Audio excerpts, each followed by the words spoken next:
एक बार एक पानी की बूंद को बहुत गुस्सा आया।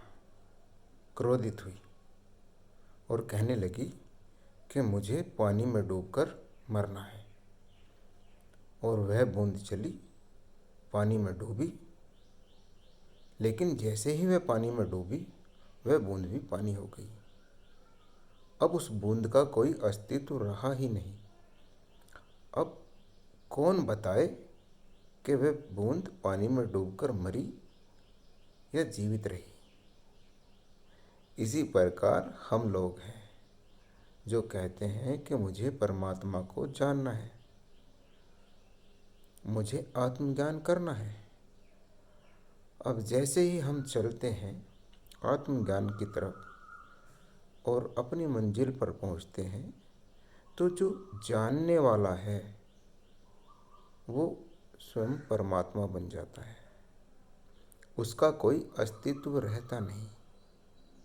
अब जो जानने वाला था परमात्मा को, वो तो परमात्मा बन गया।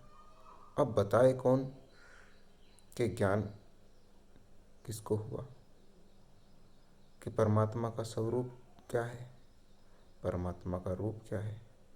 क्योंकि जो जानने वाला था, जो जानने के लिए परमात्मा के पास गया, वो तो परमात्मा में समा गया। अब दो बचे नहीं। और जब दो बचे नहीं, तो जो जानकर बताता वो भी नहीं रहा। अब इस जानकारी को बताएगा कौन।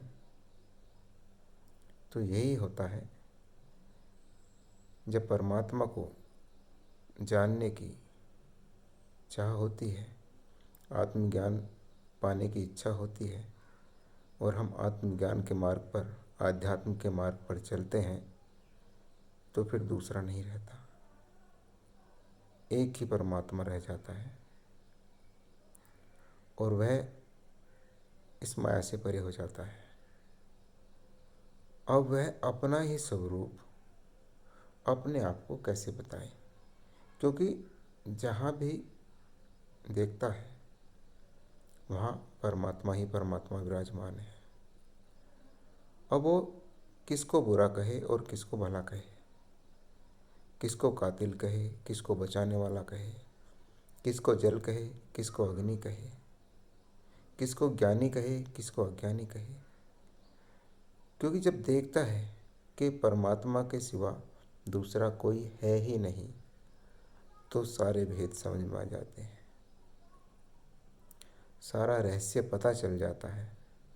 और फिर जो ये समस्या बनी रहती है कि परमात्मा एक ने आपको डाकू बना, एक ने आपको चोर बना, एक ने आपको राजा बना दिया, एक ने आपको भिखारी बना दिया, वो सब विकार, वो सारा ज्ञान दूर हो जाता है। और फिर वह व्यक्ति इन सब से परे आत्म में, परमानंद में, परम आनंद में सीमित होकर इस संसार से विदा ले लेता है। क्योंकि अब कुछ बचा ही नहीं। जो उसकी बुद्धि सोचती थी, जो उसका मन इच्छा करता था, जिसके पीछे वह भागता रहता था, जिसके लिए वह व्याकुल रहता था, अब तो कुछ बचा ही नहीं। किसके लिए और क्यों करे, जब देखता है कि सब कुछ करने वाला परमात्मा ही है, अब वह करता भी नहीं रहा, तो किसके लिए करे।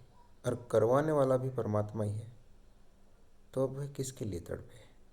जब उसे मालूम हो गया जो पिता है वो परमात्मा ही है, और जो पुत्र है वह भी परमात्मा ही है, अब कोई संशय नहीं रहती।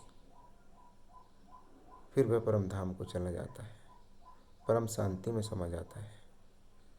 यही मुक्ति है, यही आत्मज्ञान है, यही सच्चा सनातन है। जय सच्चिदानंद। सभी को सादर प्रणाम।